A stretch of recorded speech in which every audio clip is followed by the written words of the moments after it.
একটুখানি বলিলেই, কলবের যে 14টা ভাগ আছে, জোরে কোন সুবহানাল্লাহ, 14টা ভাগ কলবের, একটু শুনে নেন, কারণ এগুলো জানা জেনে নিন। 14 প্রকার কলব, এই কলবকে 14 ভাগ করা হয়েছে, আল্লাহ করেছে, জোরে বলে, খেয়াল করুন। কলবে মারিদ 1 নাম্বার, কলবে মারিদ অর্থাৎ রুগ্ন অন্তর। সূরা তওবা আয়াত নাম্বার 125 এ আল্লাহ বলেছেন কলবে মারিদের কথা। সূরা তওবা আয়াত নাম্বার 125। কলবে মাকতুম অর্থাৎ মোহর মারা অন্তর। সূরা আল বাকারা আয়াত নাম্বার 7। খাতামাল্লাহু আলা কুলুবিহিম ওয়া আলা সামিহিম ওয়া আলা আবসারিহিম গিশাওয়াতুন ওয়া লাহুম আযাবুন আযীম। খেয়াল করবেন কত হলো কল, ক ভাগ হলো? 2 ভাগ। গুনছেন নাকি? গুনবেন। 3 নাম্বার কলবে গাফেল অর্থাৎ গাফেল অন্তর। সূরা আল আরাফ আয়াত নাম্বার 179। আপনি কোরআন করে দেখবেন, প্রত্যেকটা কোরআন থেকেই আছে। 4 নাম্বার কলবে মুতমাইন্নাহ অর্থাৎ শান্তিপূর্ণ অন্তর। সূরা ফজর আয়াত নাম্বার 27। জোরে কোন সুবহানাল্লাহ। 6 নাম্বার কলবে মুনীব অর্থাৎ বিনত অন্তর। সূরা কাফ আয়াত নাম্বার 33 ও 34। 7 নাম্বার কলবে জায়েগ অর্থাৎ বক্র অন্তর। সূরা আল ইমরান আয়াত নাম্বার 8। 8 নাম্বার কলবে আমা অর্থাৎ অন্ধ অন্তর। সূরা হজ আয়াত নাম্বার 46। 9 নাম্বার কলবের যে ভাগ, 9 নাম্বার কলবে খাস অর্থাৎ বিনয়ী অন্তর। সূরা হজ আয়াত নাম্বার 54। কলবে কাসি অর্থাৎ কঠিন অন্তর। সূরা আনআম আয়াত নাম্বার 43। 11 নাম্বার কলবে মুকাফফাল অর্থাৎ তালা লাগানো অন্তর। সূরা মুহাম্মদ আয়াত নাম্বার 24। 12 নাম্বার কলবে মাসনুন অর্থাৎ পর্দা পড়া অন্তর। সূরা আনআম আয়াত নাম্বার 25। 13 নাম্বার গালিজুল কলব অর্থাৎ কঠোর অন্তর। সূরা ইউনূস আয়াত নাম্বার 88। 14 নাম্বার কলবে মারিন অর্থাৎ জং ধরা অন্তর। সূরা মুতাফফিফিন আয়াত নাম্বার 13। আল্লাহ এই যে কলবের ভাগ করেছেন, আপনি আপনার গুরু ধরে শিখেন কোন জায়গায় গেলে সেই আল্লাহকে পাবো। কথা বুঝেছেন? কোরআন থেকে আল্লাহ পাক বলেছেন। তাহলে এই কল যেখানে লা ইলাহা ইল্লাল্লাহ, এর মধ্যে এরই ভাগ 14টা কলবে। তাহলে এই জায়গা পরিশুদ্ধ না হলে কিছু হবে না। এই পরিশুদ্ধ অন্তর নিয়ে যারা আমরা নামাজ পড়ি, নামাজে খুশু পাই না, খুশু নেই, খুজু নেই। কেন নেই? আমাদের ভিতর খারাপ। যে মেয়ে হোক আর ছেলে হোক, নর এবং নারী, নামাজে মজা পাই না। কেন? আমার অন্তর খারাপ হয়ে গেছে। এর ট্রিটমেন্ট করে। আর এই ট্রিটমেন্ট করতে গেলে ভালো একজন গুরুর দরকার, যে গুরু আপনাকে আল্লাহ আল্লাহ রাসূলের পথ দেখাবে। জোরে বলে।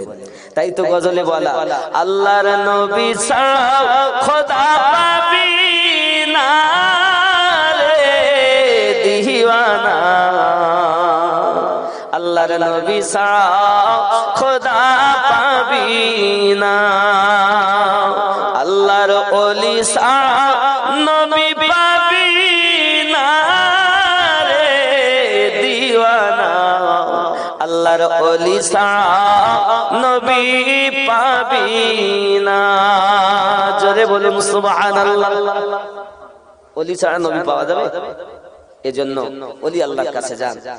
আর কি আছেন একটু জলদি জলদি বলেন, কারণ 11 বেজে গেছে, লেট করব না। ঠান্ডা রাত আমি বুঝতে পারছি। আব্বাজি আমার আর কেউ আছে? আল্লাহর ঘর মসজিদের জন্য অনেক দিয়েছেন, একটু জালসার জন্য বলেন 10 কেজি মাত্র গোশত হয়েছে, আর একটু হয় না বাবা, একদম 10টা কেজি গোশত। আল্লাহ পাক আপনার রুজিতে বরকত দিবেন, আল্লাহ পাক আপনার হায়াতে বরকত দিবেন, রোগ শোক থেকে মুক্তি দিবেন। হে বাবাজি, এখন ডাক্তারের কাছে গেলি 500-1000 টাকা ফি বলেন, আর ওষুধ নিতে 1200-1400 টাকা, 2000 টাকা শেষ। তাহলে মনে করেন আল্লাহ আপনাকে শেফা দেবে, আপনি এই নবী আনা মেহফিলের জন্য 2000 টাকা হয়তো 10 কেজি গোশতের দাম, নাকি বলেন 200 টাকা, 2000 টাকা 10 কেজি গোশত বেশি যাবে না বাবা? হবে না? 1 বছর 11 মাস পর দিবে, হবে কেউ একটু বলেন? আব্বাজি আমার হবে না? হুজুর আমি দিতে পারছি না, কত দেব বলেন? সারা দিনে 4-5 জায়গাতে আসে মাইক নিয়ে কালেকশন করতে, তার উপরে আমাদের মসজিদ আছে, মাদ্রাসা আছে, ছেলেপিলে আছে, এটা আছে সেটা আছে, কত দেব হুজুর? বুঝতে পারছেন? আর আমাদের সব তো চাষবাসের উপরে নির্ণয়। আল্লাহ পাক যদি ফসল ভালো দেয় দিতে তো পারে, নাকি বলে? আপনি নিয়ত ভালো করেন, নিয়ত খারাপ এবং দাম নেই, হুজুর ফসল ভালো কিন্তু দাম পাচ্ছি না, হতে পারে আল্লাহ পাক হয়তো আপনাদের নসিবে লিখতে পারে আগামী বছর হয়তো দাম ভালো পেতে পারেন, অসুবিধা নাই। নিয়ত করেন ভালো, ভালো নিয়ত আল্লাহর দ্বারে কবুল হয়, নাকি বলে? নিয়ত করেন ভালো, নিয়ত করুন, নিয়ত করলে সওয়াব, জোরে কোন সুবহানাল্লাহ। দেখেন আমাদের কাছে ফেরেশতা আছে না দুটো, একজন ভালো লিখে একজন খারাপ লেখে। তো মনে করেন সকালে আপনি কোন একটা মেয়ের দিকে চোখ মেরেছেন, রাগ করছে, রাত বেশি হয়ে গেছে তাই একটুখানি বলছে, কোন একটা মেয়ের দিকে আপনি চোখ মেরেছেন বা বই দিকে, তাহলে এটা পাপ হয়েছে, পাপ হয়েছে। তখন যে ভালো লাগে, এই লিখিস না, চুপ কর, দাঁড়া। কেন? জোহরের সময় যদি তওবা করে, জোহরের তওবা করলেন না, নামাজই পড়তে যায়নি ভাই, লিখি তাহলে দাঁড়া, আসরে তো দিতে পারে, আসরে মাগরিবে অপেক্ষা, তাও গেল না, রাস্তায় ঘুরতেছে, বাজারে ঘুরছে, মাগরিবে গেল না, ভাই লিখিতে দাঁড়া না রে ভাই, এশায়ও গেল না, নামাজও পড়লো না, ঘুরতে যাও মার্কেটে বন্ধুদের সাথে, ক্যারাম বোর্ড খেলছে, তাস খেলছে, রুক আরেকটু দেখ, হয়তো বাড়ি তো যাবেও, বাড়ি গেছে, ভাই লিখবো তাহলে দাঁড়া, খাওয়া দাওয়া করতেছে, নামাজ পড়িনি, দেখ খাওয়ার পরে তো হতে পারে নামাজ পড়ে তওবা করবে আল্লাহর কাছে। ও খেয়ে মোবাইল টিপতে শুয়ে বিছানায়, লিখবো এবার সিনেমা দেখতে, বলো মোবাইল টিভি কত কি দেখছে, লিখি তাহলে না দাঁড়া। আল্লাহর বান্দা বান্দি ওই করতে করতে ঘুমিয়ে পড়েছে, এবার তুই লিখ ভাই, আমি আর বাধা দিতে পারবো না। আর খালি এখানে বসে নিয়ত করেছেন, আল্লাহ আমি আগামী বছরে দান করব, টাকা দিব, এই নিয়তটুকু করার সাথে সাথে নেকি লেখা হয়ে যায়, জোরে বলে। পার্থক্য এতটুকু, গুনাহ করলে অপেক্ষা করা হয়, আর নেকির নিয়ত করলে সওয়াব লেখা হয়, দিলে আলাদা নেকি, খালি নিয়ত করলেই নেকি লেখা আরম্ভ, জোরে বলে। কথা কি বুঝতেছেন? তাহলে ভালো নিয়ত করেন, সওয়াব আসেন। কেউ আগামী বছরে দিবেন 1000, 2000 টাকা, 500 টাকা, 10 কেজি গোশত, 5 কেজি গোশত, হয় না বাবা? মায়েরা দিয়েছে না, মায়েরা নাকি দান করে না, সুবহানাল্লাহ। আমার মা, মায়েদের জন্য একটা কথা বলতেই হয়, আমি বলবো, যদি বলেন সুবহানাল্লাহ। আমার জওয়ান যুবক সোনা মানিকেরা ভালো করে বুঝুন, আমার আম্মা জান হযরত ইমামে হোসেন পাক রাদিয়াল্লাহু তাআলা মাথার ভিতরে বল্লভ ঢুকানো আছে, জয়নুল আবেদিনের হাতে বেড়ি পরানো আছে বাবা, নাঙ্গা উটের উপরে যখন বসিয়ে নিয়েছে, হাত বাঁধা হযরত যায়েনাব, হযরত সাকিনা, এ বাবাজি তাদেরকে নিয়ে চলে যাচ্ছেন বাবা। এমনি সমাতে জোহরে ফজরের আজান হয় হযরত যায়েনব হাত আল্লাহ পাকের কাছে দোয়া চাচ্ছেন, আল্লাহ গো আমাদের যদি আজাদ হতাম আমরা তায়াম্মুম বা ওযু বানিয়ে নিতাম, যদি আমরা আজাদ হতাম সঠিকভাবে নামাজ আদায় করে নিতাম। রব্বে কারীম আমাদের তো অবস্থা এমন, না আমরা ওযু করতে পারি না আমরা তায়াম্মুম করতে পারি।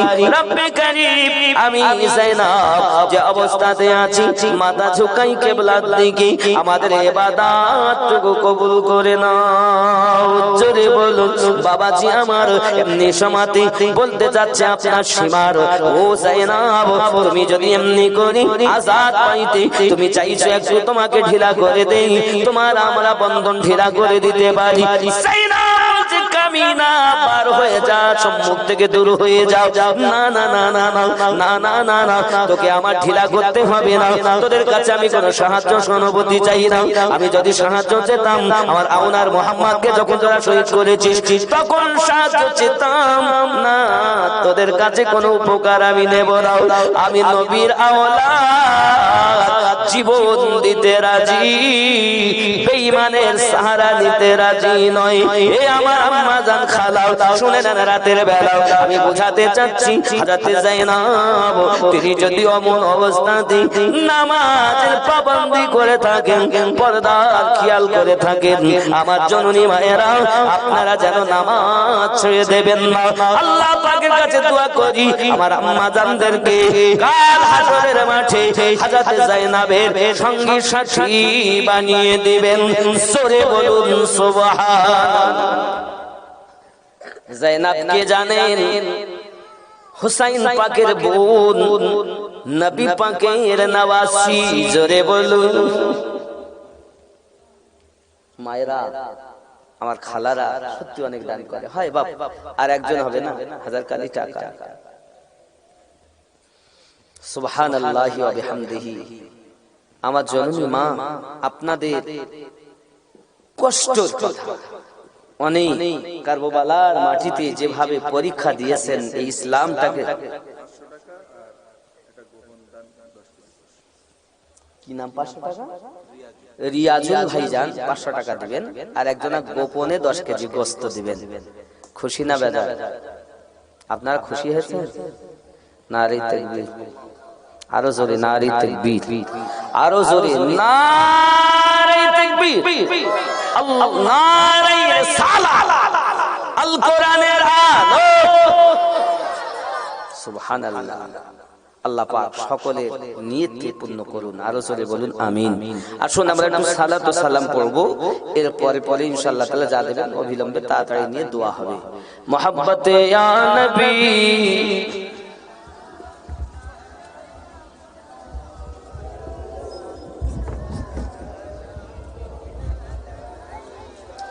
ইয়া হাবিব সালাম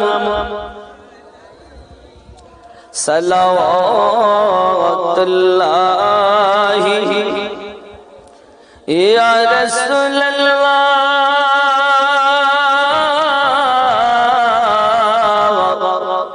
কানে শুনিলাম সোনার মদিনা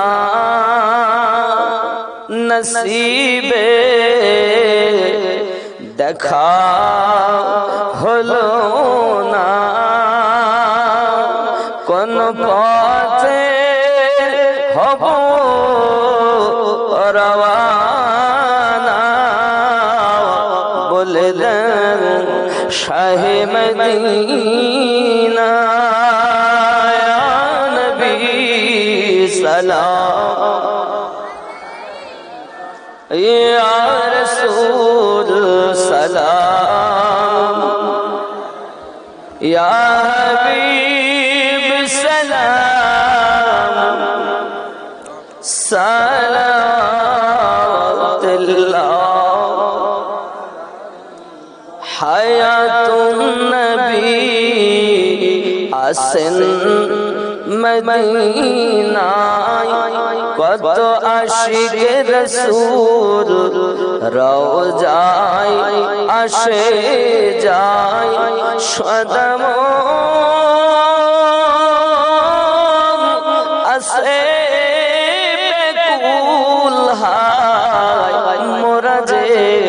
কবে যাব মদিনায় ইয়া নবী সালাম ইয়া রাসূল সালাম আলা ইয়া হাবিব সালাওয়াতুল্লাহ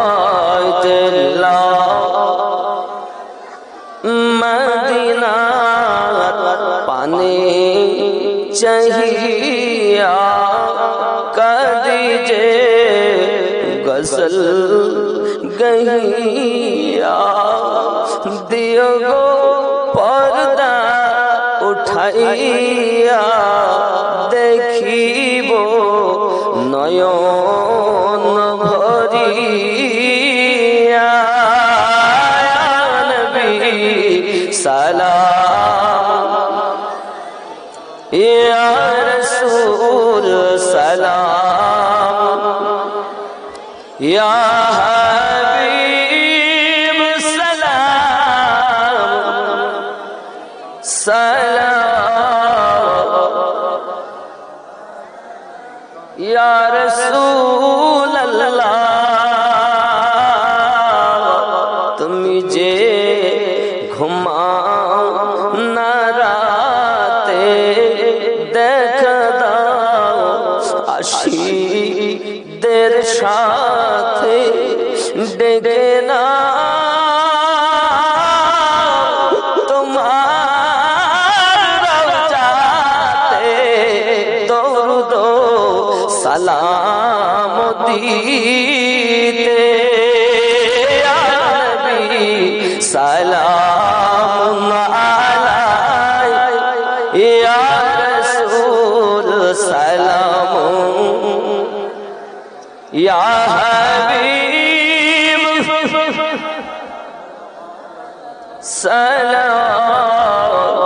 সালাতুল্লাহি আলাইহি ইয়া রাব্বি সাল্লাল্লাহু আলাইহি ওয়া সাল্লাম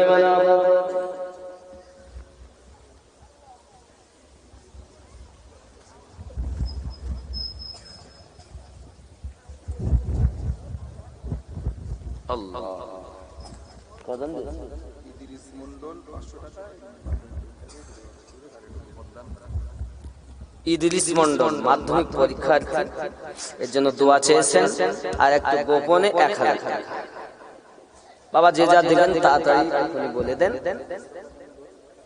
মুস্তাফা মন্ডল ঢিলা করেন বাবা বাবা মাস থেকে আমি ঠিক করে নিচ্ছি ঠিক আছে বাবারা জানি অনেক রাত ঠান্ডার সময় দীর্ঘক্ষণ আপনারা বসে আছেন এই মোহাব্বত রাসূলে পাকের বলি আল্লাহ আপনাদের কাছে আমার বাচ্চারা তোমরা একটা রুমাল নিয়ে যাও যে যা পারেন শরীক হন আমি বেশি আপনাদের চাপ দিচ্ছি না কেন বলেন তো আপনারা অনেক দান দিয়েছেন তবে আগামী জালসার আগে আপনাদের কাছে যখন কালেকশনে যাবে আপনারা সাধ্যমতো দিবেন এটা চাপ বেশি দিচ্ছি না এবছর ওই বিশাল দিয়েছেন বলে আমি বেশি চাপও দেইনি মোটামুটি নরমাল হিসাবে খালি আমার বাবাজিরা যারা আমাকে ভালোবেসে বেশি প্রতিবারই আনার চেষ্টা করে এই ইনশাআল্লাহ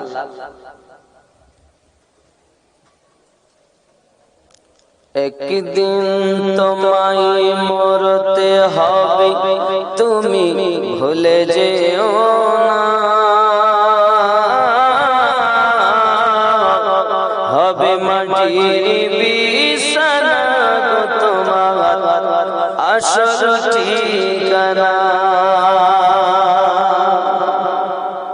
যাক যাক যাক এই গজল তো প্রায় শুনেছেন একটা গজল বলি ওমদ ভোলা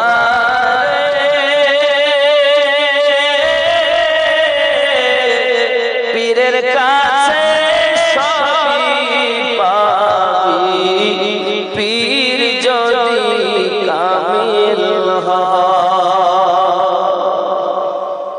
পীর যদি কামিল হয় সব পাওয়া যায় খেয়াল করবে ওমদ ভোলা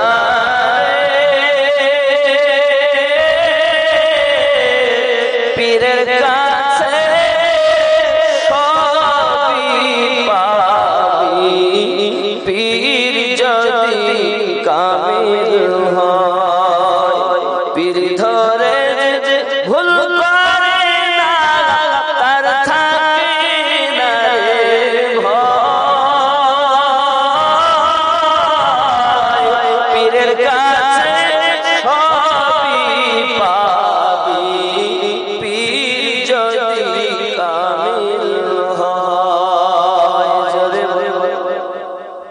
রে নবীর নায়েব নবীর পাশে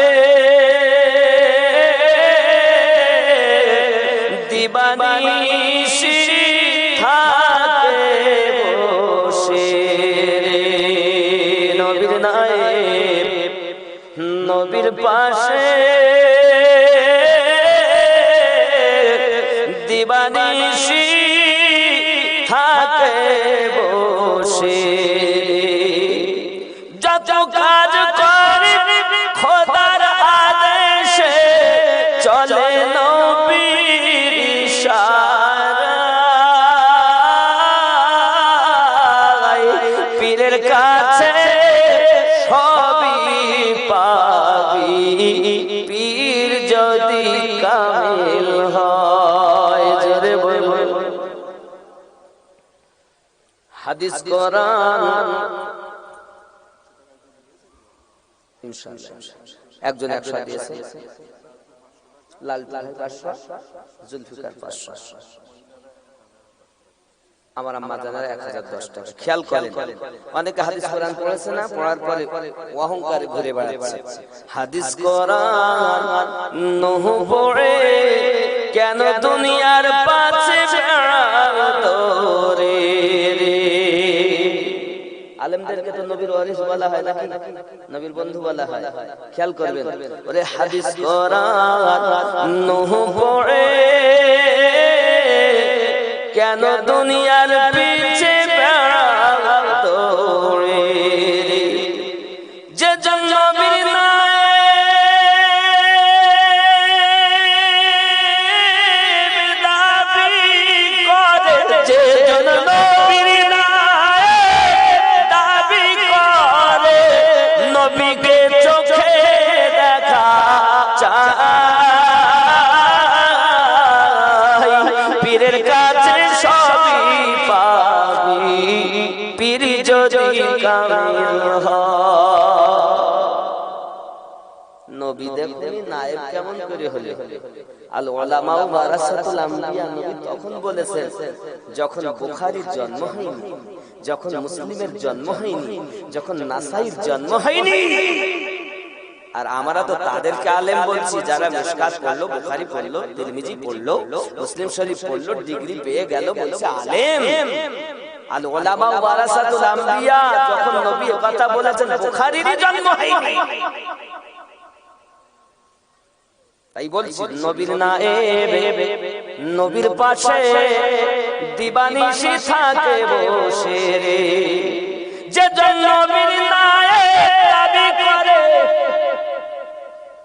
নবীকে চোখে দেখা চায় পীরের কাছে সবই পাবি পীর যদি কামিল হয় জোরে বল খুব মুর্শিদি গজল ভালো করে বোঝেন আর একটা